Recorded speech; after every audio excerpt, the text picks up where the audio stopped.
I'm yelling at my computer. We aren't getting along right now. It's okay. All right. We're back with a Halloween episode. We decided to do kind of last minute, and we were like, you know what? We have to do something for Halloween. So here we are. We are back with Rachel and Lindsay and Nick and Hey, Cody. So how is everybody doing on this Halloween Eve? well, fighting off a cold. That's why I'm not doing any visuals right now. Uh, So but thanks for pushing through to show up. And if you don't feel well, we totally understand. We well, get it. We've been there. well, really, all this entails just sitting down and talking. So I think I can power on through. All right. You just have to deal with my voice being a lower octave than usual. It's okay. So we're here talking to King classics. In my opinion, I like one more than the other, but we'll get into that. And They're uh, they're both early Stephen King, and one of them, I think, success is what really made him what he became. And they're both from very distinctive directors who have their own vision and style. And I would say both of them probably weren't appreciated in their heyday of making movies, and now they're considered like genius auteurs. Yeah. Also, we could have literally done a whole 2 months of just Stephen King stuff for spooky season. you know, Just I, Oh, a God. tour. I wouldn't mind Okay. doing that after the holiday season is doing a show, yeah, a King series dedicated to because he has so much Oh. that I have not. Okay. I've seen a lot of it. Okay, I've seen a lot of the made for TV stuff. Uh, I've seen a lot of the early movies, but there's some of it that has slipped through the cracks over the years. Like I'd have to go back and watch the Langoliers. I've only seen bits and pieces of the Tommyknockers, so there's a few things that I just have not seen all the way through. That Okay. I just want to throw this out there. Back when I was in high school, my video store back in Marshall, they had they had a horror section, and then they had a Stephen King section. It's like, did any of your video stores have anything like that? No, sometimes there was a video store I went to when I lived in Bowling Green, Ohio, that they had a director's section, and I'm pretty sure they had a John Carpenter and Brian De Palma in that director's little category. I had a bookstore, and they did stuff like that. It, So it Steven, wasn't uh, it wasn't like a permanent fixture, but like for the holidays, they'd do a Stephen King table or something like that. that's awesome. Well, But yeah, what, yeah, it's like my video store in my hometown. They had horror, and then they had Stephen King, and it was one of those really tall racks with like several.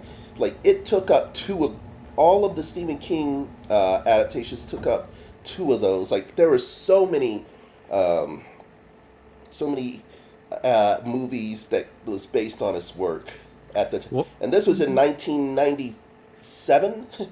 well, you mentioned that, but like, okay, Carrie comes out in '76. It's only a few years after the book is published.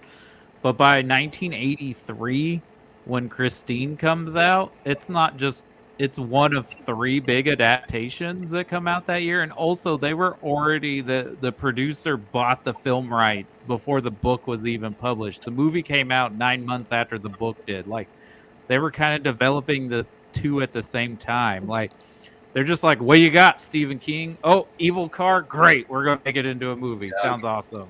Yeah. but hey, okay. Which one do we want to talk about first? Which movie do we want to dive into first? We want to do I chronological or I'd say Carrie because that was his first book. That okay, was the book that made him a household name. right? And this movie made him a conglomerate for the rest of his life. Right. Yeah.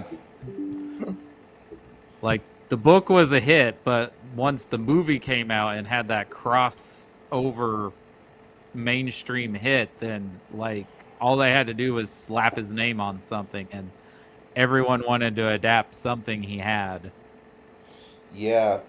Honestly, this is one of those, uh, like, as far as Carrie goes, I understand why they did what they did, but this is one of those things where I like the book better than the movie. What did you Because like there, about it? Because I have not read it. well, like the book is more like a found foot, like it goes into all these different, um, all these different accounts as to what happened, and you had there was like this sense of upcoming doom going around. So you get more different like perspectives on the whole thing. Oh yeah, Yeah, you don't just get like Carrie and Amy Irving's character. What is her name? Sue? You get Sue like Snell. you get some of the adults too, like you get the gym teacher's perspective. I think you even get like Sue's mom or somebody's mom talking to, like, yeah, it's a little different in approach. I If can you, understand why they didn't do that in the movie though, especially in 1976. I'm not saying that I grew up in. I'm not even into what kind of household I got into. I love my mom very much. There were difficult times, but a lot of it. Maybe the reason why I didn't like it as much after a rewatch. I'm not saying it's not good. It's just not my cup of tea. I don't think, and it's probably because it's coming from a male perspective. But some of the abuse in there, I don't know. It was rough. There were some scenes that were rough, If it's a little closer to yeah, Well, it's the home. I think what this genre is all about is about body horror, and we've all experienced that really intense adolescent moment where we face down a lot of humiliation over something just not understanding our bodies. They don't understand, we don't understand it. Everybody's screaming. right. You know, I think that's what Stephen King is really good at, picking something that would otherwise be normal and then just making it terrifying.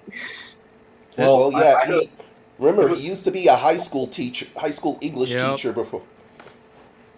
there And was someone that I knew in high school, junior high, and I knew him all through high school. But he came from a Christian school and went into Rusk High School. I think I'm safe because I know there's no way in hell this will ever get around or I'll ever see it. But anyway, I'm not gonna say any names. But he went into class and they were talking about procreation. Something came up. I can't remember if it was a health class or reproductive system something. And he stood up and he was like, "Well, hey, how are babies made? Like, I don't know how that happens." And this dude was like in junior high, but like in East Texas, you get a lot. I don't think that's exclusive to religious families, though, especially in rural It's- areas. I think that's just A It's lot of not. families, Yeah, a lot of it's families not. do that to their kids. Just let it sneak up on them. I mean, It's this is why we have a teen pregnancy issue, because people aren't open with Right. children about like how sex works Just and see, how but all you that. see all of it. You see that aspect. You see the religious aspect of it. You see all of that in East Texas. So a lot of it did kind of hit home. Like wow, I've known people who have gone through that or But that's live a in that, reoccurring or- theme in Stephen King, is like Yeah. these over religious people being the monsters. Oh yeah, Like, most definitely. I mean, on this, there's this one girl who I knew in high school. She was very tall. She was very awkward. Like we liked each other, but her mother particularly thought, didn't want me hanging around her. So, yeah. So Ouch. And Also, also, mine. she didn't want to have any uncomfortable conversations with her daughter about like what socializing or dating or anything like that might actually look like for her. I mean, I think they kind of turned it up to 11 since then. Like, Right. there's the whole father-guided courtships, and yeah, I had family whose daughter, they did the whole. It was like a whole courtship thing, and it was really weird and hardcore religious. It was very odd, you know. And then she ended up passing, but yeah, the honestly, whole situation was like, whoa! It was weird. Like they could hold hands and like sit on the front porch, and it was very like, 150 years ago, and it was like, what the hell's going on? Growing up, my family was like that. Oh wow! I grew up ultra conservative like that. But still, ironically, there were certain things like sex that weren't taboo in the house. Just going out and spending time with people. There were only specific people I was allowed to spend time with. My mom had to meet them first. And it was very much on an approval basis.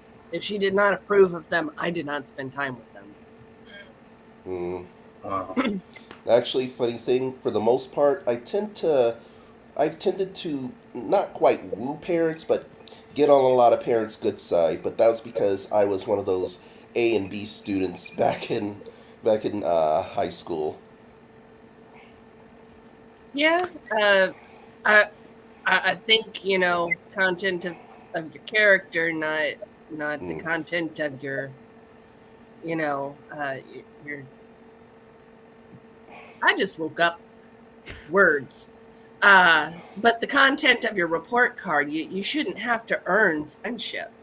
Yeah. Yeah, but again, East Texas, like East Texas. my Being ignorant. my favorite thing that my mom asked me was whenever I met someone new is, who are their parents? Yeah. Do I know their parents? And then getting grilled until they figure out the one acquaintance you have in common with them. My mom was the secretary at the school district bus barn, so she could look up anybody. She would know where they lived. She would know who lived what next grades to them. they made, who they were hanging out with, and it was like, oh Jesus, got all the dirt, all that power in your hand. You just look up dirt on anybody, like. But yeah. the nature of Carrie's powers that we find out she has or she discovers in this movie now is not necessarily always telekinesis, but this is another recurring theme in Stephen King stories is somebody has some sort of mind powers. That's because it's all in the same universe and they're all shining. They're all shining. And it's all about aliens in the long run, which as a Whovian, I think is awesome. I thought it was all Randall Flagg's fault. Yeah, I thought that more so too, because usually when Stephen King does delve into sci-fi, it's kind of his weaker part of his storytelling. But I think the big I would say the Dreamcatcher feels like a fever dream. Of course, he did write that when he was recovering from being ran over. And I've never read the Tommy Knockers, but I know it's generally considered one of his worst novels by most King fans. A miniseries or a made-for-TV movie. Storm of the Century. And Maximum Overdrive, even if it's fun, that's basically Cocaine the movie. Oh, come on. So, Cocaine the movie. I do love watching it every once in a while for a laugh. I mean, I do enjoy the coach getting killed by a Coke machine. That's pretty ridiculous. No. Who doesn't love that movie? That is like the funniest scary movie ever. From Stephen King. I think that was the idea. Like, he wanted to make his own little B movie. Well, it is loosely based off his story Trucks. Yeah. But this is a little different from the novel, and I can certainly understand if someone doesn't think this is their cup of tea, but this is masterfully made. And like it's got amazing performances. Sissy Spacek and Piper Laurie both got Oscar nominations for these roles. Yeah, Ooh. like I said, it may not be my cup of tea, but you covered why it's still a great horror film.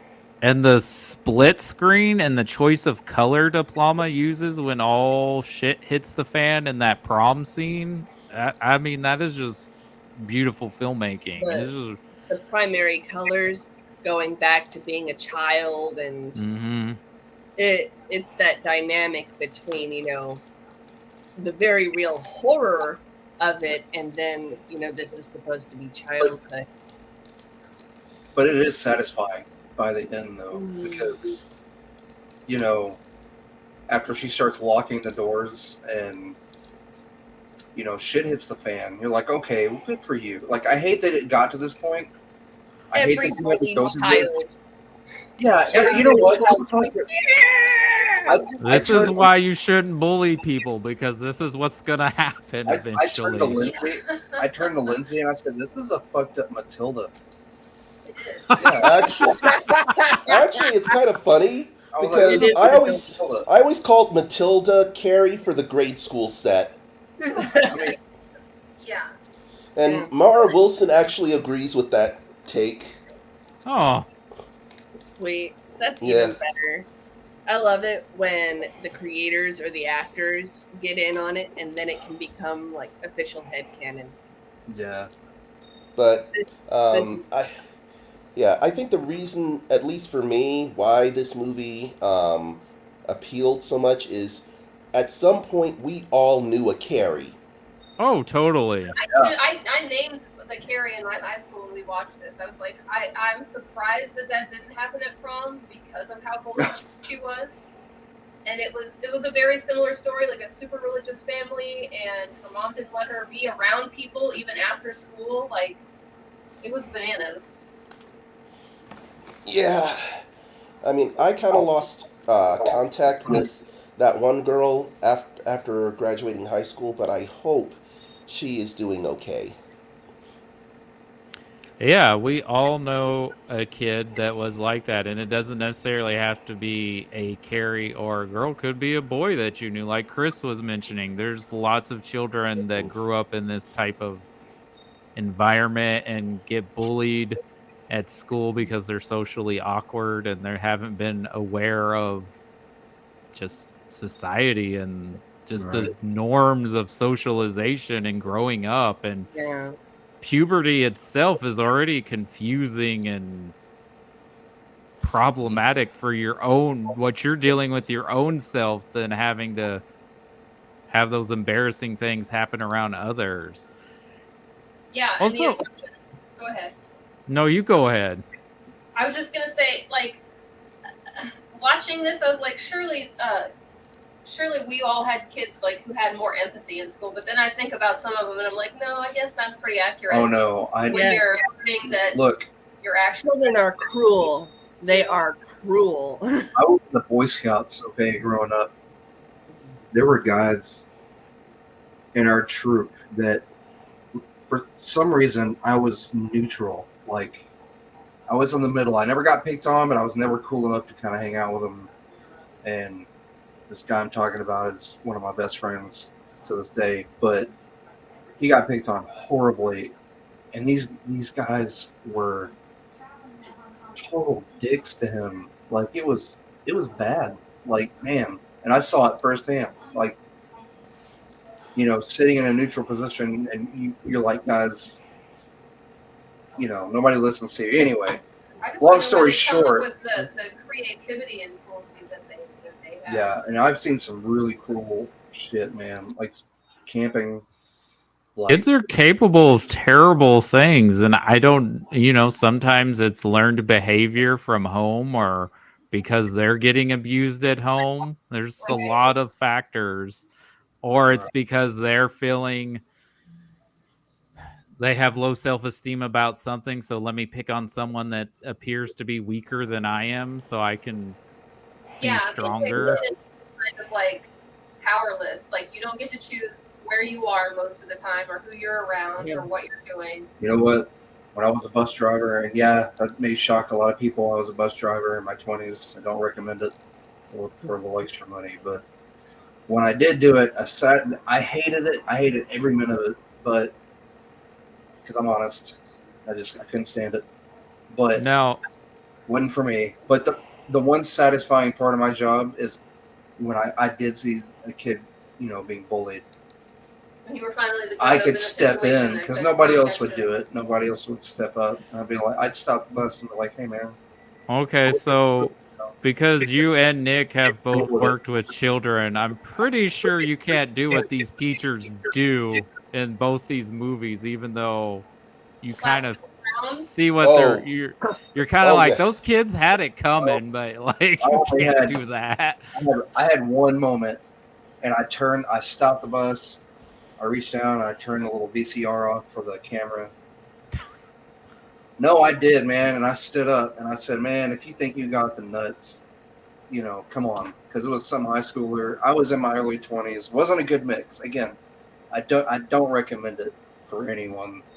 But I only had one instance like that, and everybody was like, "Ooh," and he didn't get up, and that was it. You just needed the reality check then. Yeah. Well, and a lot of bullies. I don't mean that to boast. Like, I don't mean that to boast. Yeah. I hate doing it. I don't want to do that. That was far from it. But it was to the point where, like, man, don't just stop.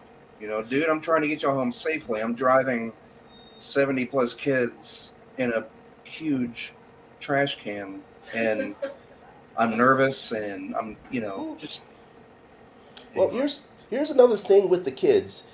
They don't think things through. They don't think that there will be any consequences of their actions. They think they can Captain Kirk their way out of most situations, right. and some of them do. And that's the whole Nancy Allen character's motivation, right? She's just offended that she's being punished for her actions, right? And she's like, "How dare you punish me? Well, what do you have?"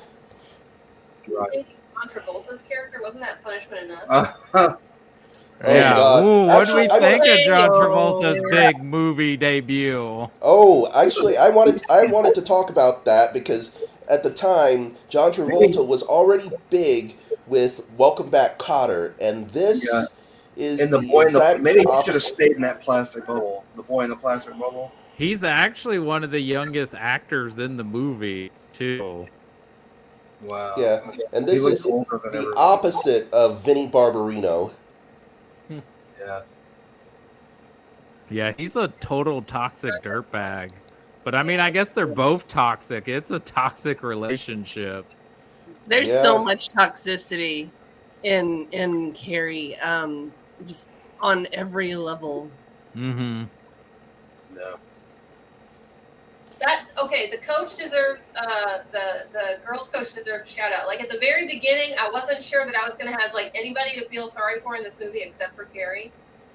Mm-hmm. It's weird to root for the person who's going to kill everybody in a horror movie, but that's where you end up watching this. But like the first scene where she's like, "I wanted to shake her too." It's like, yeah, but you're an adult and you have impulse control, and you didn't, and you see and recognize that she needs help and not somebody shaking her. Hey, you guys want to know how much older she was from Sissy Spacek?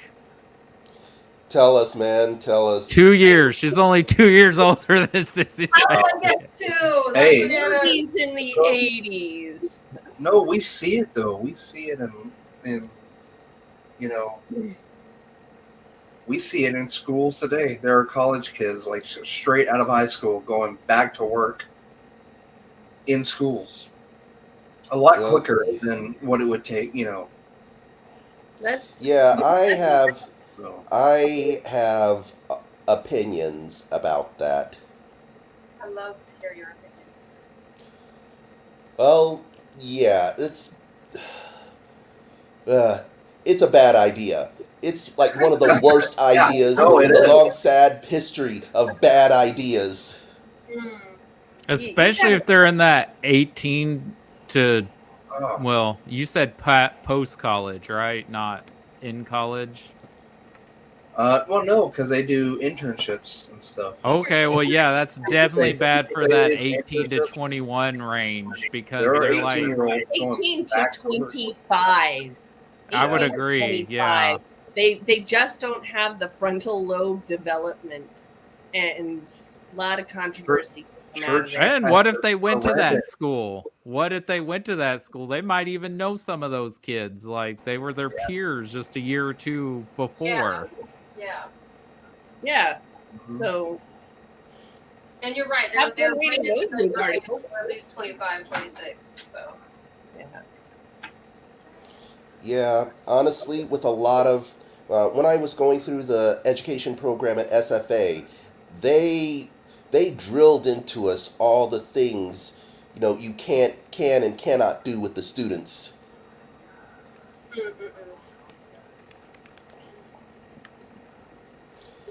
And Yeah. I'm just thinking of all the teachers, just while I was personally in high school, who were arrested for inappropriate relationships with students, and I can see that even if that isn't the only reason it's a bad idea, it's still a very obviously bad choice to make for yourself. you said it, Lindsay. I was kind of skirting around that, but yeah. Well, Sorry. not even going into that dark corner, just kids also probably won't take them seriously as an authority figure either. Yeah, they think they can get away with it because you guys literally went to church camp a couple years in a row or something. So Yeah. There's the nepotism thing, and even when teachers were old and ugly at my school, there was still a controversy about students sleeping with teachers. Yeah. And now that they're younger, they have all of that permission in all of the book smarts, but none of the experience or common sense or street smarts to go along with it. So it just really skews your views on things just in general. Mm-hmm. Yeah. I didn't realize we were trying to be delicate about it. I was just counting teachers in my head. I'm sorry. Yeah, I worked at the bus barn for quite a few years during my time there. I mean, teachers were getting caught, and it was just like, what in the heck, guys? I'm sorry, I know this veered way off course from. The coach is the only adult making good decisions in this movie. That's where I was going. Coach is the only adult making good decisions. I agree. And yes, did the principal really have to get Carrie's name wrong? I think that was to justify how he, one, is oblivious to what's going on. Two, he doesn't care because he's like, oh, this is women's stuff. I don't want to deal with this. And three, he's just probably bad at his job. For an old white guy in the 70s, he's actually pretty delicate about it. I've definitely seen modern men do much worse with easier. That's true. I mean, and maybe that's also to hit at home how Carrie's just treated in general by almost everyone in this movie and in this story. Yeah. It really is just a universal detachment from her human experience. So here's a question. Do we think Tommy is a bad guy? Because we never see him make fun of Carrie. He seems to not be in on the joke. He agrees with, because Sue feels guilt, right, about being mean to Carrie. Right. I think he's the normal person in the situation, and if he had stopped it for at least 5 minutes and gone, wait, no, what are we doing? This is wrong. If he didn't even paused, that would have made him a good person. But because he didn't stop, he's one of those people that sees something bad happening and he's a bystander. Actually, right. This is a great opportunity to talk about bystanderism and how that's part of the horrors of adolescence, is not just experiencing it, but watching in horror and not doing anything. Yeah. Yeah. But I think he's functioning under the premise that, well, surely an adult will step in. That adult's already said the mean girls can't come to prom, and Yeah. He does. Surely we're gonna get caught. Yeah, surely somebody's gonna stop us before I have to, because he doesn't want to look like that dude in front of his peers. I didn't. Right. I was expecting more like malicious actions on his part and Sue's part. I thought up until the end that they were like totally in on it. And I guess You know, the first time I watched it, I thought they were. Like, I thought everybody was mean, and maybe that's just my young mind's perspective when I watched it the first time, and being in Carrie's shoes, like, oh, everyone's just mean to Carrie. But in a lot of ways, maybe that's worse what you're bringing up, Rachel. Like, he's not out and out being mean, but he's also like not doing anything or saying anything. He's just like, oh, whatever. I mean, I think he's one of those people who's like, yeah, he expects, the authorities just come in, because it's like, it doesn't occur to him that he has to take initiative. And when you're in that situation, you know, it's like, was it Lindsay that said, you know, he didn't want to look a certain way in front of his friends. How many times have we been in that situation where, you know, we know it's wrong, but we're in a pressure environment where we've got to look and act a certain way, but also at the same time, you know, we're sitting there waiting for somebody with a higher authority to stop it. And Philip Zimbardo actually does a fantastic TED Talk about the psychology of evil and how that is the exact psychology of evil. And I think it's this is another way where Stephen King is just a genius horror writer, because again, he takes something out of that, and he has to have experienced it personally to have this much nuance about it. Not just, you know, the people who were antagonistic, but the people who were bystanders and just stood on and watched it happen and didn't do anything. I was a substitute teacher in school, and I was a Carrie in school. So I actually got a really nuanced perspective about, you know, why the teachers didn't do anything for me back at that time. It's because schools are overloaded. You have so much to do in a day, and there's so much that doesn't even get done, that nobody even knows doesn't get done unless you're in the school board. So whenever it comes to the bullying thing for Carrie, I can very much understand how the way they showed how impartial the school system was for people going through it. That's how it feels, is even though you're one of 500 students and they're doing the best they can for you.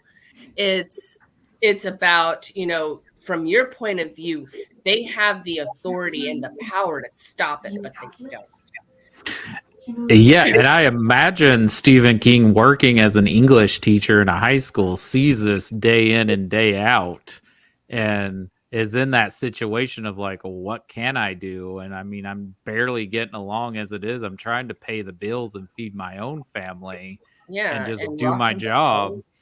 Didn't his wife dig it out of the trash? Yes, his wife. He should be. I wonder if he does, but he should be thanking his wife every day for as rich as they are. Because yes, he threw it in the trash because he's like, I don't know how to write this scene, and it was the whole shower sequence. He's like, I'm a guy. I'm doing this totally wrong. It's gonna come off. And she's like, no, we can edit this. We can make this work. You're onto something here. But at least he admitted that he couldn't do it. Like most men would be like, oh yeah, I got this. I know exactly what would happen. Pillow fight, naked, you know. Well, I didn't want to talk about it, and I won't talk about it because I'm the dude here. But yeah, definitely a male gaze in this movie. There was still female gaze at the part of the period horror where, you know, it's the way directors set it up is that you're coming into a girl's locker room and it's a male fantasy.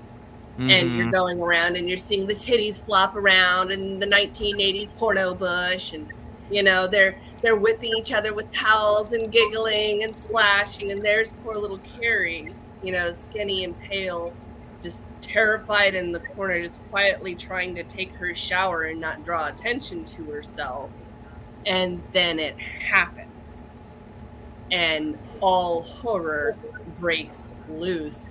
She originally just was like, what is happening to me? She just did not know what was happening, and she thought she was dying. And if you're just standing there and this happens and everybody thinks they're dying because you hurt from head to foot, and you have real abdominal pain and you're bleeding and you don't know why. And so what does she do? She goes and runs and asks for help. I'm bleeding, and then the sadistic kids just from there. And it's such an intense, gut-wrenching scene that even after having watched it numerous times, I still have to take a break after it. It's just you're gripping your seat. Well, I can see where, again, it's coming from a male perspective, it's jarring, but I can also see from a female perspective where it would be more, because you go through that, like, it's nature. Are we talking about what I think we're talking about? We're sorry guys, Lindsay's just coming back in. Necessary and to have that at the beginning. Well, I think Rachel justified it really well, though I think part of it's just Brian De Palma's a horny dude. Yeah. Because have you seen other Brian De Palma movies? Dressed to Kill. Yep. Yeah. I just posted a Body Double a couple of days ago. That looks like a very horny movie just from the poster of it. So, and I mean that because he's a talented director, and I know like a lot of people, and I don't even know if they could get away with doing that this day and age.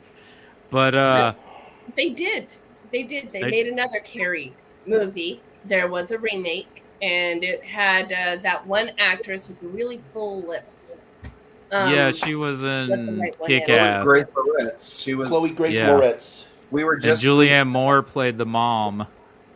We just watched the 2005 remake of the Amityville Horror with Ryan Reynolds and that lady from American Pie that has her own Netflix show now. Natasha Loyne. No, she's it's not the her. wife. Oh, Natasha Lyonne. Yeah, she's the wife, I think. It's not her. It's another. It's another actress that I can't. I thought it was her. No, it's not her. It is Ryan Reynolds, though, right? She was okay. This actress, she was in 30 Days of Night. She was. Okay. Gotcha. But anyway, they made a lot of the Stephen King movies recently, very recently. He's had a bit of a renaissance. Let me tell you, Mr. Harrigan's phone was not that great. I'm not. Movie. No, listen. We don't bash movies because somebody else may enjoy it, but it wasn't my cup of tea. It wasn't that scary. It was very different. It felt like a boomer PSA about how bad cell phones are. Smartphones. Anyway, we will come back around to this. I think we need to segue into Christine. Okay. I just kind of want to say this one more time. Well, this before we go into Christine. I know Stephen King did. He wrote Dr. Sleep, and it was better than it had any right to be because he felt that there was more to say with those characters. I think there's a lot more to say with the characters from Carrie, and I'd like to see how. I kind of wish Stephen King would write a sequel to that. Oh man, and that ending's great, right? One of the all-time great horror movie endings. Yeah. Oh, I agree. Oh yeah. Yeah, and I I mean, I'll say it again. Sissy Spacek, amazing. Piper Laurie, terrifying. Phenomenal acting. Even the other actresses, Amy Irving is good. I think Nancy Allen, who went on to become Brian De Palma's wife for a while, who we mostly know from RoboCop, is really Yeah. good. No. I mean, and just the filmmaking. And did you guys notice the name of the high school? Mm. No. Well, what? Bates High. Oh. Bates. Nice. So, speaking of which, people will talk about old Hollywood like, oh, those old directors, they would never make movies like they make, like, and they talk about the 60s on, would never make movies like this. If Alfred Hitchcock would have not had the Hays Code, he would have been just as horny, if not hornier, than Brian De Palma. Yeah. Yeah, no argument there. Because Brian De Palma probably is the closest predecessor we have to Hitchcock, I would say. I gotta watch more of his movies now. Yeah, I have to check out more of his movies. Yeah. I thought Carrie was a really, really good movie. Well, if you like Carrie, I recommend Blowout, which also has John Travolta and Nancy Allen in it. They're a little less toxic, both of them. And Well- it's an interesting political thriller. The reason why I thought that Carrie would be a good pairing, a good double feature with Christine, because in my head canon, it feels like they could be in the same universe. So, and Christine, Well, they might be. Christine is really well done, in my opinion, and it's my favorite of the two. Mainly Yeah. because of the car and the use of the soundtrack. Are you talking about the use of the music or John Carpenter and Alan Hornwait's okay, score? both the score and the soundtrack, because saying it's each of those Spacek had, like, songs were picked type for of box? a situation in that film. Like when the bullies are trying to, they're smashing up the car. Mm-hmm. It blares Little Richard's "You Keep a Knockin', but you can't come in."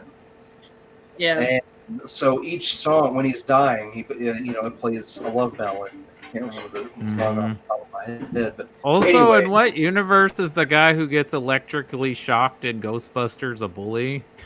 Yes, yes. Right? Yep. It's hard to say as a tough. But from the opening, they play "Bad to the Bone," and it shows the car rolling down the assembly line, and from the get-go, it's just a piece of shit. Christine was bad Car. to the bone. She was just born bad. Yeah, it doesn't explain why this is a bad Which I think car. is different in the book, right? In the book, isn't Christine possessed by the previous owners too? Isn't Something that- like that, yeah. Whereas like John Roland- Carpenter's like, no, the car's just evil. Well, this is an instance where, and this may be sacrilege to some people, but I prefer the movie over the book. Same. Because I just, again, okay.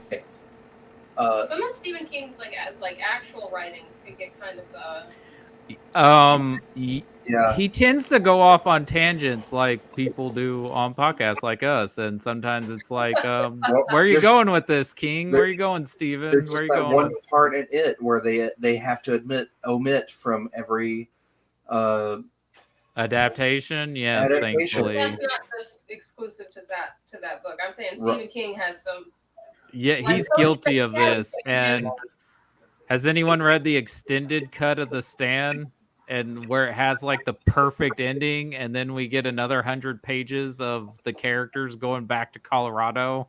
I have it in my bookshelf right now, but I have not read it. I've read the regular version and I love it. That's one of my favorite, books. Well, it's considered like for many his masterpiece. Yeah. But the interesting thing about this movie is John Carpenter was supposed to direct Firestarter, but because the thing was a huge financial flop, he lost that job. And it's kind of interesting that the producer wanted him for this, and he got to make a Stephen King movie anyways, even if it was a director for hire job, because he states that like he took it because he needed a job. He's Yeah. still got his take on the movie where it feels like a John Carpenter movie. It does, but I feel it's one of the more faithful adaptations of Stephen King's work, if that makes sense. Which is interesting since it's being developed at the same time as King's writing the novel. So they must have gotten like his manuscript of like pages and stuff while they're working on the screenplay and filming. Yeah, that's pretty quick. Yeah. Again, I'm going to point out that all of Stephen King's movies are in the same universe, and it probably had to do with either the telekinesis or aliens.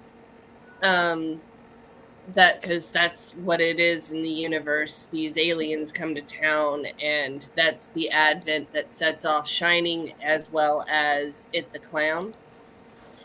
Well, isn't Pennywise a kind of the same creature as like what the creature is in The Outsider, and aren't they like kind of servants to the Crimson King in a way, getting Yes. like into the fantasy world of King and that whole Dark Tower? Yes. Oh gosh. You know, we really could go on for a long time about Stephen King and how intricate I think we're everything gonna have is to do that played. now. We're gonna have Did you to. watch Castle Rock, the TV show, Rachel, that was on Hulu? I'm sad to say no. You should watch that because it basically plays with that idea. Not so much with aliens and the fantasy world, but it plays with the sense that like all these stories are kind of connected and in the same world. Because Castle Rock is a fictional town in many of Stephen King's stories.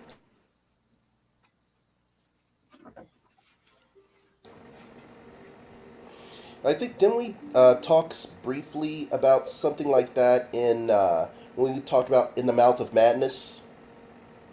Yeah, they kind of were taking a stab at Stephen King in that movie with like the name and like, I mean, as much as it's a love letter to Lovecraft, I think it is kind of like a nod, or at least maybe taking a piss out of Stephen King a little bit in that movie.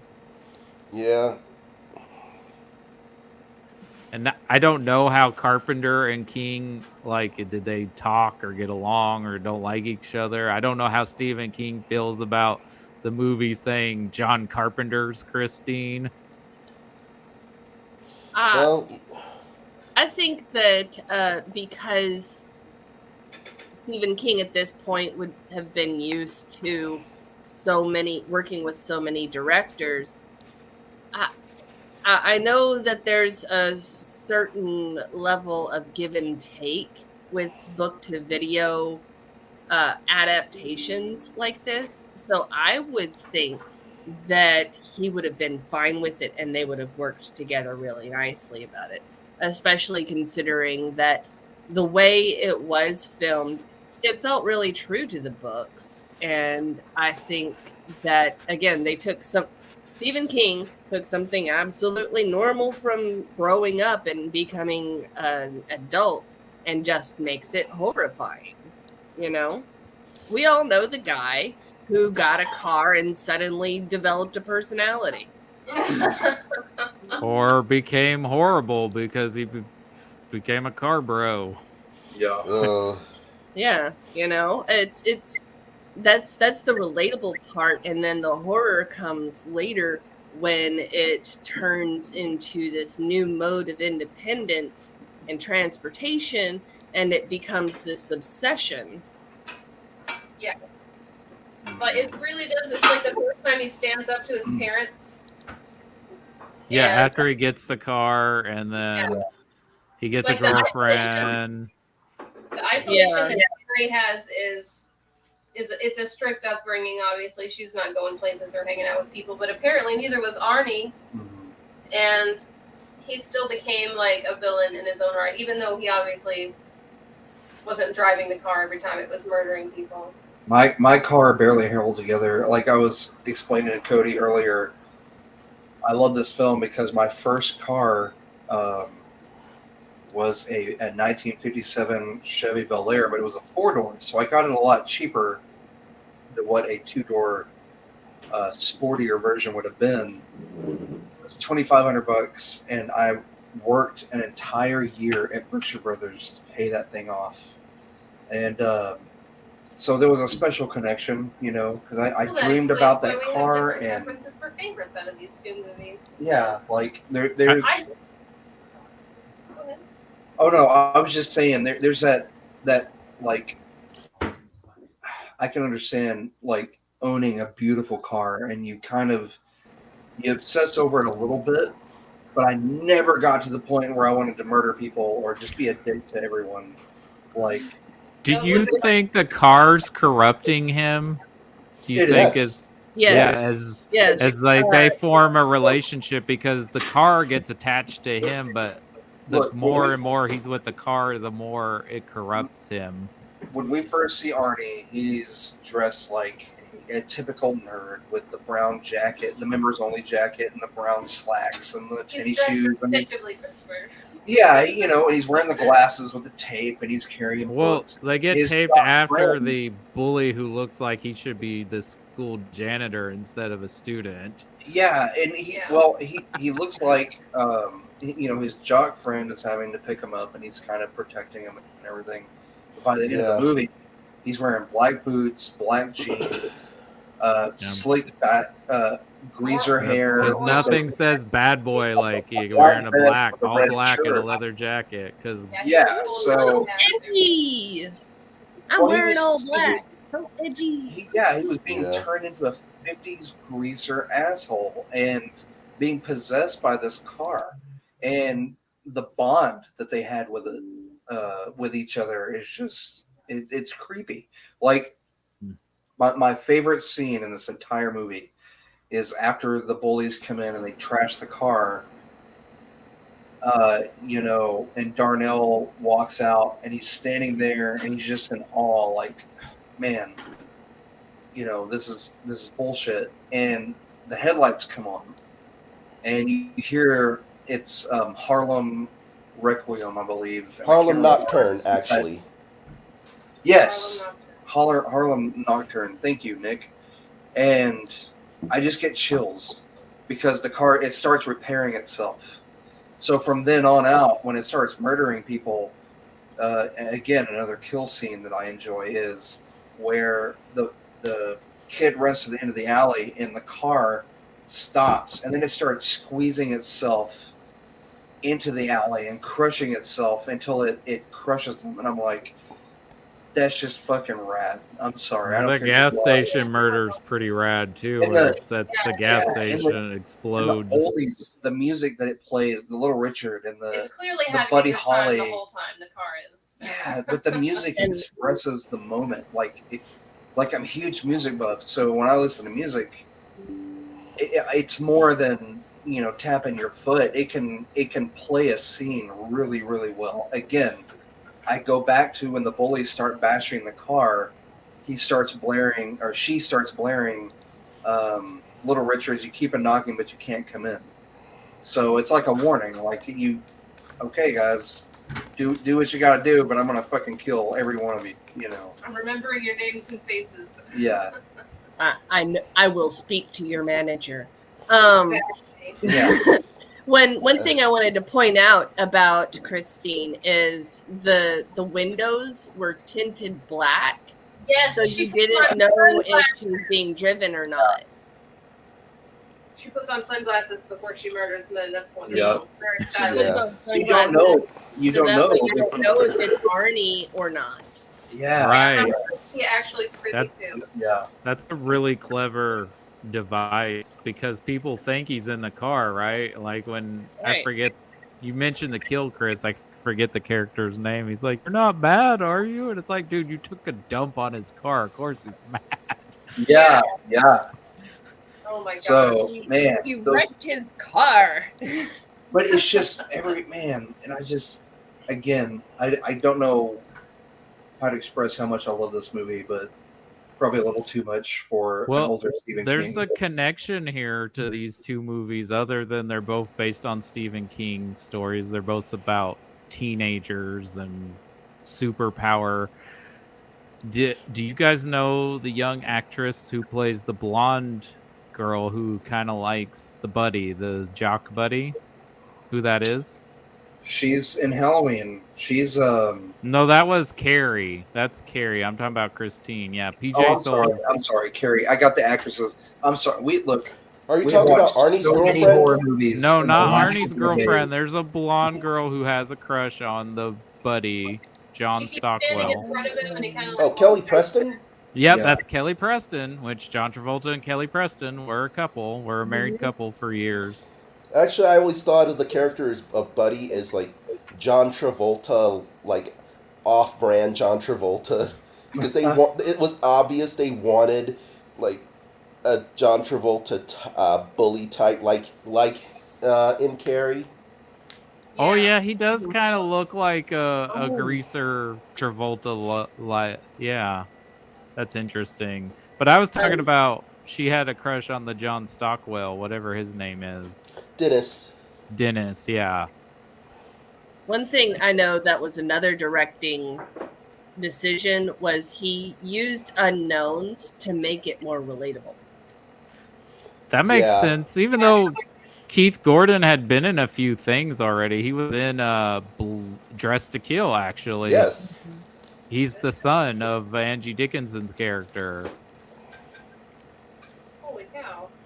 And but you don't think I remember recognizing any of those other actors. Well, you know, I wasn't alive in '83, but like I don't know what any of those other actors would have been in at the time. But there are recognizable character actors like Harry Dean Stanton as the cop, who I guess just believes them that the car is evil. Like, okay, yeah, I got you. Solid story, kids. Yeah.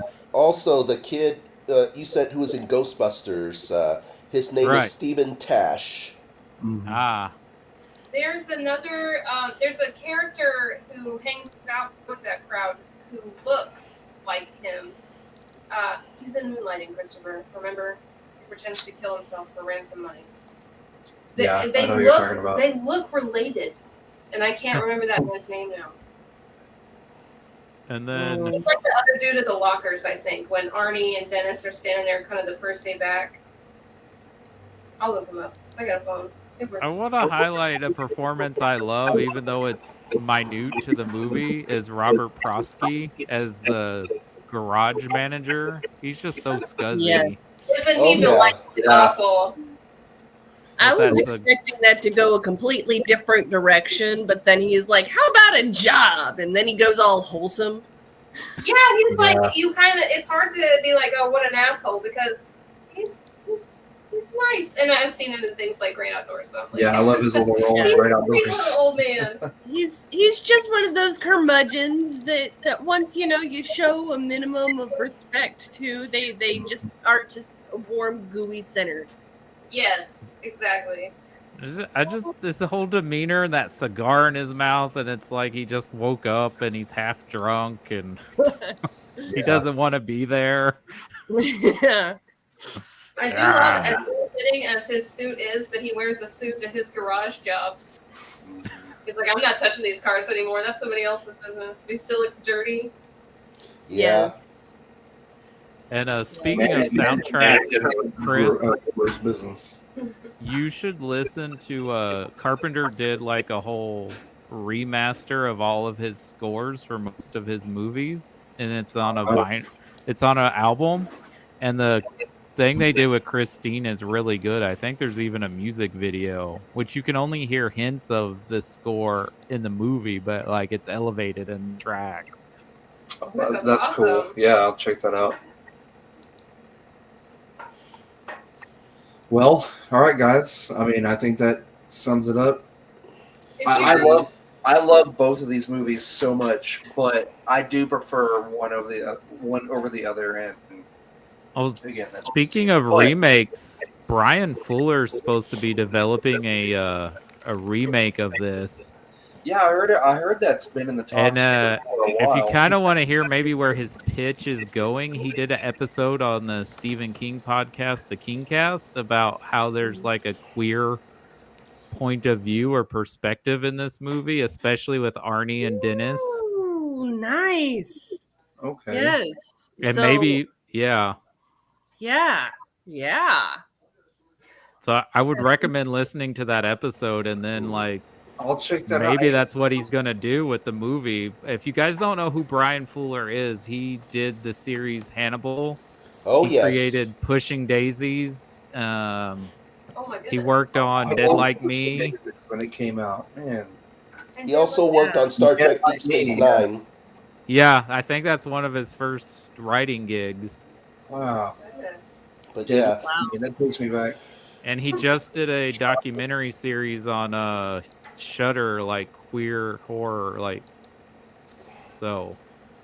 okay. Yeah. Actually, earlier on, I mentioned on the Facebook page about how, Chucky really is a universal monster, but I also read later, earlier on, that the guy who originally wrote the movie is queer. Oh, I didn't know that. Yeah, Tom Holland, not to be confused with Spider-Man. It's a different Tom Holland. yeah. Is this? He also directed a really cool movie called Fright Night with Roddy McDowell and Yes. Chris Sarandon. Is this the Yes. animator? No, I'm thinking of Savage Holland. Am I thinking of the same? Yeah, never mind. Different guys. There's Different too guys. many like 6 degrees to everybody between both of these. Yeah, I know it. Our I know Yes. kids they're like roundabouts. We keep getting stuff in some of the same ones. For real. Guys. There's I'm sorry. Go ahead. Go ahead, Rachel. I didn't mean to cut anybody off. I was just gonna say that there's so many connections that this movie has, and even though it was largely unknown actors and it is kind of an obscure Carrie movie, Stephen King, Still Waking Up, Only Had One Cup of Coffee, Words, even as a Stephen King movie goes, it's got a Venn diagram with so many other things. Mm, right. Yeah, and this is still the point in his writing career that I guess he needed bigger name directors but soon after this, they don't need the directors anymore. Like you just need the Stephen King name. But yeah, David Cronenberg did The Dead Zone the same year as this, and Cujo came out this year too. Cujo. Our Yeah. daughter wanted to be Cujo for Halloween, but they don't make a costume, so she had to be a killer clown from outer space. She got very exasperated in the spirit of Halloween that there were no Cujo costumes ready made. Ugh. I was like, That baby, is a bloody solid hell. movie, though. I don't know why it doesn't And, get. and for the record, we've never watched Cujo with No, our kids daughter. haven't They seen just any of these movies. You sound like terrible parents. They haven't seen any of these. they don't know how terrifying these movies are. I was actually They going to just say think it's about funny. these two movies, if you are a weenie like I am and you don't appreciate like just like a full gore fest or a slasher film, that Ooh. I love things like Christine and Carrie because they are terrifying. But I'm not going to think about the worst parts of the movie when I'm up in the middle of the night trying to go to the bathroom down a long, dark hallway. So I recommend specifically these. I still can't watch it with my eyes open or uncovered. Ooh, yeah. Yes. Which Some version of horror Pennywise? movies are made to be watched on mute. Yeah. Which version of Pennywise do you guys find more frightening, Tim Curry or Tim Curry. the newer version? Tim Curry. Curry. Terrifying.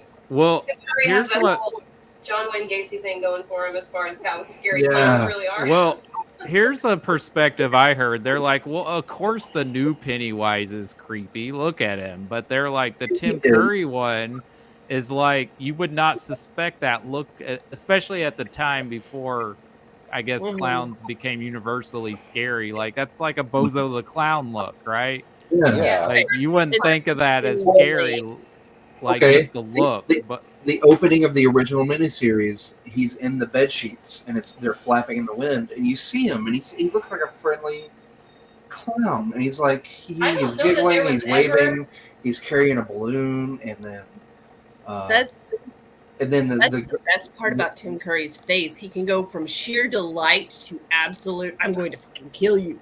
murder. Yeah. Like, But I don't think that there was ever a time where children didn't find clowns scary. It was just when adults recognized that clowns are a terrifying form of entertainment for kids. I watched that on VHS with my best friend, and it was late at night, and it scared the living shit out of me. That's a whole other story. I will not get into it this evening, but I was terrified of it for the longest time. Now I appreciate him because he is a cool monster, and I love a good scare now that I'm older.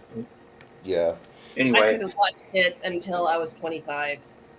I'm 32. I still haven't done it. And I probably should have won't. waited. I will save myself. I probably should have waited myself, but guys, thank you so much for coming on. I know it was last minute. Also coming up in November, we were talking about it. I think we're going to focus on fantasy films on top of hopefully I can get an episode worked out for it's Native American month. So Native American History Month. So I would like to do an episode for that. But the rest of the month is going to be dedicated to fantasy films. Willow, Dragonheart, Kroll, lots of etc. Yeah, and so on. There's so much. There's so much. There's so many that are so pretty. Yeah, we'll make a list and we'll dwindle it down. But anyway, I think we all deserve the fantasy escapism since, as Cody pointed out, it's election month. Yeah, election month, and we're coming out of spooky season, so something a little light. I know personally, our family, we're going to be going through the Lord of the Rings, the Hobbits, and then the Lord of the Rings extended versions, like we always do every November. It's a big deal for us. I'm excited. It's an excuse for snacks. Yes, Hobbit foods and Hobbit snacks and the Hobbit pipe weeds and whatnot. Wearing a cloak outside for no other reason. Yes, and I'm excited. Breaking out my soundtracks, and I'm excited. I will miss spooky season though. Well, my final say on Christine is I think it may not be like the most distinctive Carpenter film, but I think he does enough that you recognize, even though it is a Stephen King story and it is very faithful, that like he's putting his personal touch on the movie. I agreed. Yeah. So did we? Sorry, there were a couple of times when I had to mute myself to go cough. But it's like, did we already talk about our favorite Halloween moments or movies? Yeah. Well, there's several, and I've been going back and Lindsay and I have been watching a lot of the older films, several older Carpenter films, like The Fog. The Fog rules. It's so moody and atmospheric. It is. It's a beautiful shot. If you get a chance to watch it on 4K or Blu-ray, it's gorgeous. Oh yeah. We watched it in Blu-ray, so it was very pretty film. Mr. Harrigan's Phone was a bust. We're about to check out Barbarian. But guys, a few recommendations. I love the Blob remake, the mid '80s Blob remake. I still haven't seen that. I need to watch that at some point in my life. You need to. It's such a great movie. I loved the remake of Invaders from Mars. That's Toby Hooper, right? That is Toby Hooper, yes, and his son. Oh, nice. Is the man? Is the kid in that movie? But let's see. We rewatched 1408, which is another Stephen King. That's a solid Stephen King adaptation. I love 1408. That's an actually scary. Yeah. I have a scary story about 1408. Ooh, okay. So this is when I was living in a house that I called the shack because it was a shack. And I was alone that night and I had just finished watching it and I was a little scared. So I turned on the radio to have some sound. And it wasn't the Carpenters song, We've Only Just Begun. It was Welcome to the Hotel California. Oh, that's foreboding. I did not sleep. Nice. That sounds like when Christopher and all our friends that helped us move decided we should all watch Paranormal Activity in our brand new old ass house we live in. Okay, yes, we just got together. no. My grandparents built this house, and it sits directly up across from the Jim Hog Park. Mhm. Used to be big blue 2-story house. My granddad built it from the ground up in the mid 70s and raised his family, my mom. That's where we had Christmases and Thanksgivings and so on. But nobody lived in there for a while before But, we rolled up with our Yes, cardboard boxes. my grandmother passed away. My granddad moved out, married, and whatnot, and lived across town. He's like, hey, do you want to rent it out for what was it, $500 a month? It was yeah. It was cheap, and then Cheap, but it was this is a giant. It had a fireplace. It had a sunroom, a glass sunroom for a little second atrium. story full of bedrooms. Yeah, 4 stories. It had 4 bedrooms, 2 bath upstairs. It was a big bedroom. It was built for 7 kids. Mhm. And so we move in and we inhabit the bottom space. And there's this big door that my granddad had built and put up that would block the upstairs. And Built it is a was strong word to use for that door. That was a big piece of heavy wood. yeah, it was like it was a big heavy door, and it was to keep the cold air at bay downstairs because we could light up the fireplace. It was gas and have heat. Well, my best friend and several people were over. We were like, they helped us move from this little 1-bedroom apartment. We were tired. So we were all kind of camped out in the living room, and we fed everyone. We're like, hey, let's watch Paranormal Activity. Why did we do that? I don't Yeah, remember agreeing to that. I since was we're- heavily pregnant and hormonal, terrifying. Yeah, since it was this brand new house, we're like, hey, it's creepy as fuck. Let's watch Paranormal Activity. You know, Yes. we won't sleep for a couple of days. But we watched it, and go on with your story. I didn't mean to cut you Someone off. went upstairs to use one of the bathrooms, and while they were up there, Christopher decided to bang on the roof downstairs under where they were with a broom and scare them. And then all of a sudden, that big wooden door slams shut, and they Yeah. are trapped up there with no other lights besides the bathroom light. And Oh, God. scared someone, and then you hear like furious footsteps, and then they Across the house and like oh my god, down the hallway and trying to like open the door. we had to go drive around to and like listen to the radio to come back down from the adrenaline. It was Oh my gosh. I swear, for the year that we lived in that house, it was haunted. Like well, that. it's also across from Jim Hog Park, where like the Jim Hog family Yeah. homestead is built, and there's a grave marker for one of the members of the family. So yeah, Yeah, it was weird. It was a weird experience. We were younger, and it was just we could hear like we slept downstairs for a while, and you could hear just creaks and noises. you know how a house and just moves on its own for no reason. what would and sighs sound like footsteps upstairs, and you're like, nah, there's no way in hell I'm going upstairs I'm to not check gonna this check. out. I've seen horror movies. I know how this ends. I just hope that the footsteps stay upstairs. That's all. That's all you can do. Yeah. Yep. But anyway, it was interesting. Oh, yeah. You were doing some movie recommendations, and I stopped you at 1408. Yes, I'm sorry. Go Which is a ahead. good movie. Go ahead, you guys. You take it off. I could go all night for horror movie recommendations.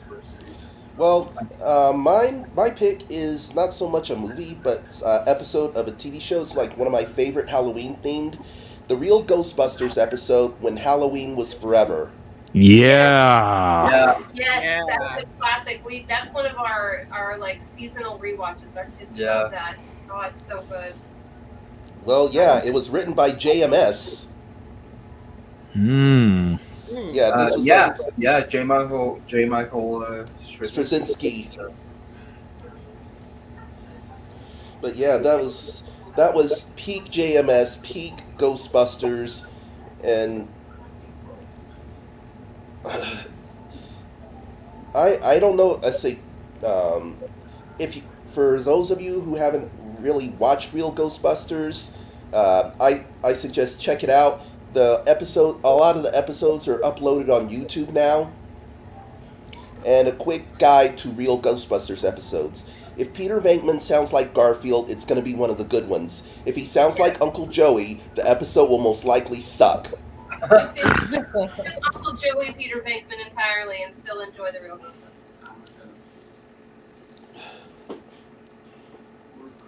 Like I said, most likely. Yeah. Cody, recommendations? I mean, I could be here all night, but just a few, especially if you're wanting something more to be in the season. You can't go wrong with the original John Carpenter's Halloween, or even Halloween 3 Season of the Witch, which has become a seasonal favorite for me. Trick or Treat is a great anthology little film. Yes. And they're doing a second one. Oddly, Sleepy Hollow I have watched the past few years every time this time of year, so obviously that's a good one to watch for Halloween. With anything Tim Burton. Yeah, it's like the Tim Burton one. And as far as Stephen King, you know, of course my go-to horror movies are what I consider like the best horror movies ever made. I don't know if I like rewatch them a lot, but The Exorcist and The Shining. Also The Mist. I really recommend The Mist. It's got like a ballsy ending that just goes there. Oh, yeah. That Mist ending had me tore up like a day or two afterwards, just sitting there like, what did I just see? And that's from one of the guys who does Stephen King the best, Frank Darabont. I mean, he did The Shawshank Redemption, so. Yeah. Yeah. Oh, I got another another recommendation. Tales from the Hood. Like, yes. Yeah, I mean, yeah. It's a lot of horror stories with a lot of things they talk about in black culture, like way before. I would say not way before Jordan Peele started doing it, but yeah, it is legitimately scary. Mm-hmm. The little episode with the dolls. Yeah. Haunts me. Huh. I was thinking more the criminal rehab scene. Yeah, that was the freakiest. Yeah. Also, because I like vampires, Vampire in Brooklyn. That's the Eddie Murphy, Wes Craven.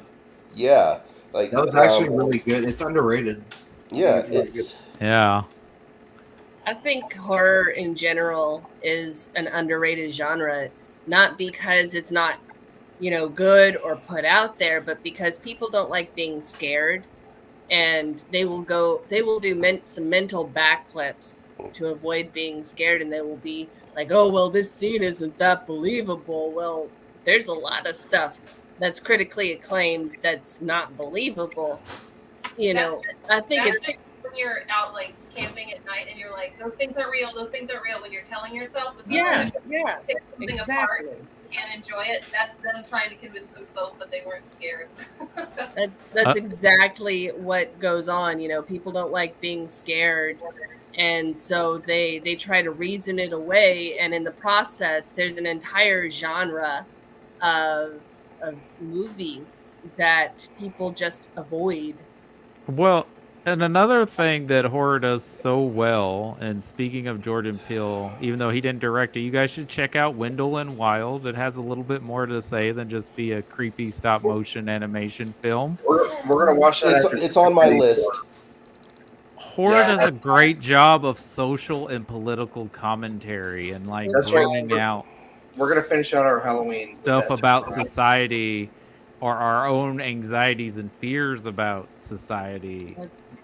That's where a lot of our fears come from. We're social creatures, and everything that could be a threat to us as a group is one of those social existential dreads. Kind of like how zombies were a stand-in for communism, then commercialism. It's considered a threat, and so it was a perfect movie monster. Yeah, Dawn of the Dead is exactly a commentary on consumerism. Yeah. And Speaking of another Wes Craven dealing with race and class and social issues, People Under the Stairs is actually a really well done movie that it's basically a Jordan Peele movie before Jordan Peele, and he's actually producing a remake of that. Oh Very man. nice. Okay. So I'm sure it'll have a more potent and sharp message, just as his Candyman remake he produced did.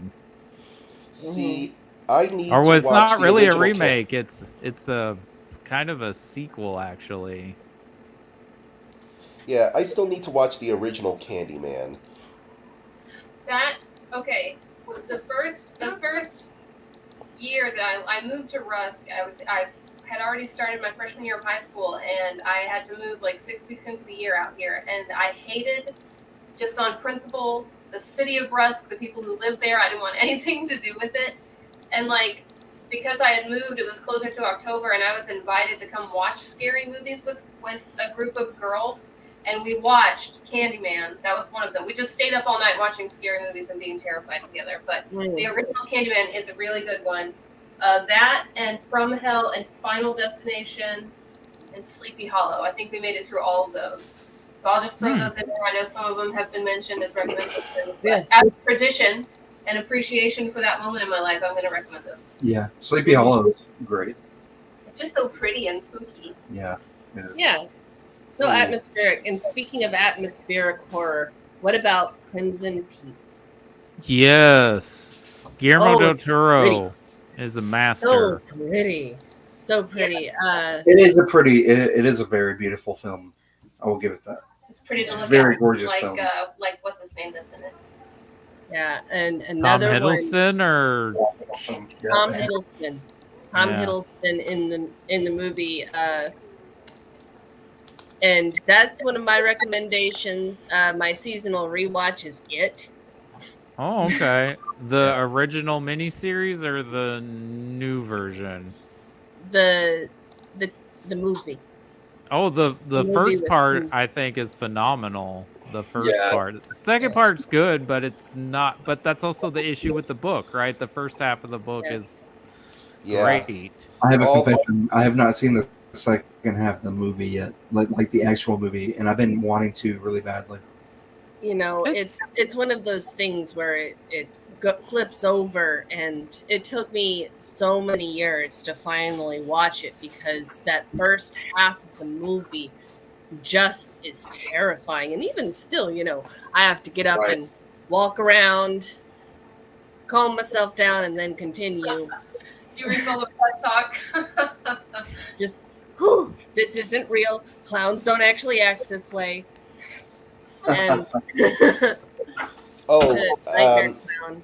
one more recommendation from my end: The Ring. Yeah. One. The American version or Ringu?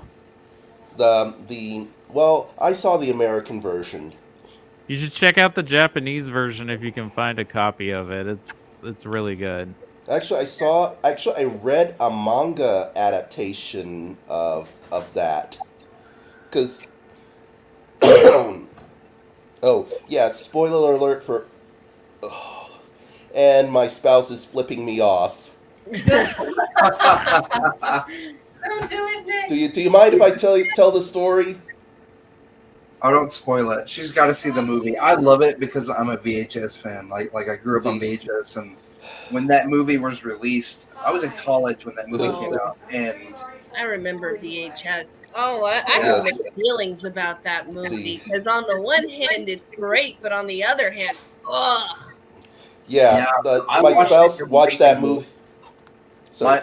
my best friend was going to Waco to Baylor, and we watched the midnight showing of it, and I came out of it with sweat rings under my arm. Like I was so Oh just, my gosh. oh, And- that movie just tore me up.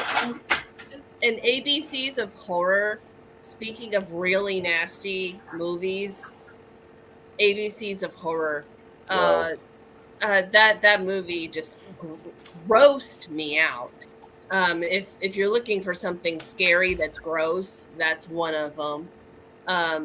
But I also like horror comedy, so I'm I'm gonna have to throw out the Army of Darkness. Oh man, I Yes. love that whole Yes. series. I The love that whole whole series. series. That's another Bruce seasonal Campbell rewatch. is a god, even though he goes from playing like a vulnerable, kind of nice person to like this total doofus who thinks he knows everything. But wait.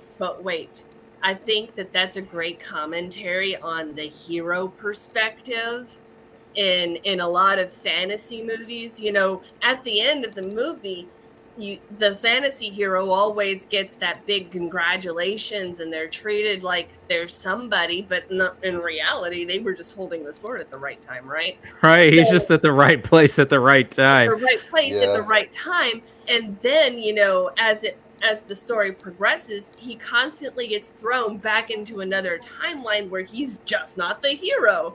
So he has this hero complex, but at the same time nobody knows what he's done, and that's why he acts that way.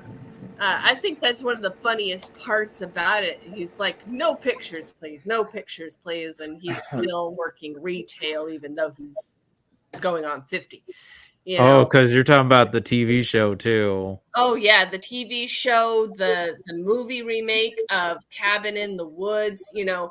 And speaking of horror comedy, um, there, there is the Cabin in the Woods. That's another Oh, really that's great so horror good. comedy. Just brilliant stuff. I'm a huge horror comedy fan. I'm What's gonna go with Shaun of the Dead for mine. I just think that is Yeah. That's so another well really done. great one. That's another really I great like one. the Dawn of the Dead remake. The what was it? The 2004. Maybe Zack Snyder's best movie still.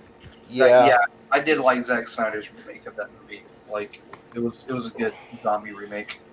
I think that's what reinvigorated the zombies genre. Well, 28 Days Later came out, and Shaun of That's the true. Dead came out not too long after the Dawn of the Dead remake. So those three films, I guess, kind of Yeah. all Right. kind of revitalized the zombie.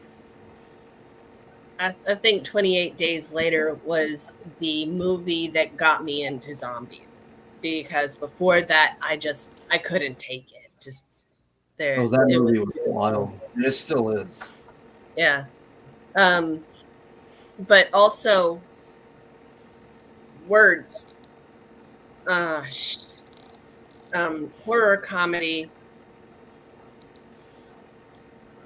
There was another movie recommendation that I was going to recommend, and it's gone. It's okay. You know what? You can always post it when you think I- about it. I- Post it in the group. I got one more. If you haven't seen it, actually, I recommend you see all three of these earlier films if you can find a copy of them out there. But Brain Dead, but known here as Dead Alive, Peter Jackson, the zombie Yes. movie. Yes. Some Peter Jackson, baby. Before pre Lord of the Rings, Hobbit. Nice. The Frighteners. The The Frighteners. Frighteners is good. The Frighteners. I recommend the director's cut. It is such a wonderful movie. I love it. The special effects hold up. The story holds up. It's such. I mean, Jeffrey Combs steals the show. Michael J. Fox. Just I could go on, but anyway, highly recommend it. I remembered my recommendation. If you're looking for a rom-com this Halloween, go for Heathers. Oh, Ooh. yeah. Yes. Yeah, it's quite great. That's another one. Mean Winona Girls Ryder and before Christian Mean Slater. Girls. Yes. Yes. Honestly, Winona Ryder and Christian Slater. I told one of I had a friend. Her name was Veronica, and I told her, "In a world full of Heathers, be a Veronica." Oh yes. Veronica, open the door, please. Veronica, open the door. It's a meme. All right, guys. Well, yeah, I think that kind of wraps it up. I'm kind of sad that I know we still have tomorrow. We're gonna get the new Jordan Peele animated movie in. That's going to be our goodbye to spooky season, because we're about to hit fantasy really hard. So if you have any recommendations, if you want to chime in, Rachel, you're always am more than welcome to come back if there's any movies you want to do or chime in for the next month. You're welcome. I'll send you a schedule. We usually try to do Wednesday nights, but we can accommodate, so. But Tuesdays are good days for me. okay. We'll keep that in mind. But again, we want to do, like, I know Willow's coming out. I definitely want to do that, and there's several others, but we'll dwindle it down and put out a list on the page go from there. But guys, All thank right. you so much. All right. Happy Have a Halloween. safe and happy Halloween, and Indeed. enjoy some more spooky movies and candy. Yes, we're going to check out North Kingdom and Keep your pumpkins lit. Yeah. yes, and watch the insides of your candy because you might crack open a portal to hell. You never know. Yeah, You never know. I opened Snickers and Morrissey was inside. Right. And people, listen, people are not giving your kids drugs. Drugs are expensive. Drugs not are gonna too flip anything. expensive to give to unappreciative kids for free. Yeah, they're not going to Also, who's got time to put a razor blade in something? Yeah. I'm just going to eat my Count Chocula bars. Well, guys, I got a whole big 53 pack from them from Sam's Club the other day. Nice. Nice. Well, guys, thank you so much for coming in to our tens of listeners. We hit the 500 member mark today, and that's probably, I know it is. Thank you to Rachel for inviting your friends. Yes, thank you so much. Yes. It's awesome. Even though, again, we'll bump up those listeners at some point. I still enjoy doing what we do. Whether how many people listen doesn't matter. But thank you guys. It's so a lot much. of fun to talk about these movies. Yes. Well, I just like talking about movies, period. So. Yep, I'm just glad there's somebody else that wants to talk to me about them. And it's you know what, it's human contact too, because I love it. I love being able. I'm still in my home, and don't get me wrong, I do like to go out of my house, but it is nice being able to connect to people and talk about movies. Because I know my wife, man. I mean, we talk about a lot of movies, but I know she probably gets tired of listening to me going on and on and on about movies, like I can do. But we'll stop. This is not Return of the King with 10 endings. Sorry, people. And then he starts singing at the end. Yeah. Good night. Happy Halloween. Good night. Night. Dreams. Night. Bye-bye. Bye.